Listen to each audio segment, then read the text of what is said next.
అంటే మేము గౌరవ న్యాయస్థానం ముందు కూడా అదే చెప్పడం జరిగింది. గౌరవ న్యాయస్థానం కూడా సీరియస్గా ఒక వర్డ్ గౌరవ న్యాయస్థానం ముందుకు వచ్చింది. ఇది బెనిఫిట్ షోనా ప్రాఫిట్ షోనా అని చెప్పి రావడం జరిగింది. అంటే ఇది కేవలము నిర్మాతలకు సంబంధించిన జేబుల్లోకి వెళ్తుందని చెప్పడం జరిగింది. అదే సందర్భం లోపల మైత్రి మూవీ మేకర్స్ న్యాయవాది ఇది ఫ్యాన్స్ వెల్ఫేర్ గురించి వాడతామని చెప్పడం జరిగింది.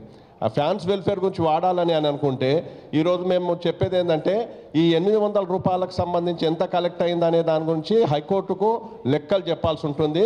ఈ విషయం లోపల రవి గుప్తా గారు రాష్ట్ర ప్రభుత్వము ఖచ్చితంగా లెక్క పత్రాలు ఏదైతే ఉందో అవి తీసుకోవాలి. అలాగే ఈరోజు చనిపోయిన తొక్కిస్లాట్లో చనిపోయిన ఆ మహిళకు మైత్రి మూవీ మేకర్స్ ₹1 కోటి పరిహారం ఇవ్వాలని చెప్పి మేము డిమాండ్ చేస్తున్నాము. ఈ దిశగా న్యాయస్థానము రాష్ట్ర ప్రభుత్వం కూడా చర్యలు తీసుకుంటుంది అనేది మా నమ్మకము.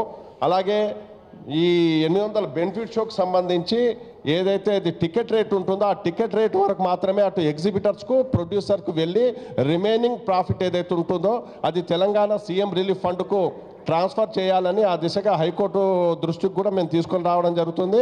ఈ దిశగా రాష్ట్ర ప్రభుత్వం కూడా చర్యలు తీసుకోవాలని చెప్పి మేము కోరుతున్నాము. అలా ఈ అంశానికి సంబంధించి తెలుగు సినిమా నిర్మాత కేతిరెడ్డి జగదీశ్వర్ రెడ్డి గారు కూడా మాట్లాడతారు.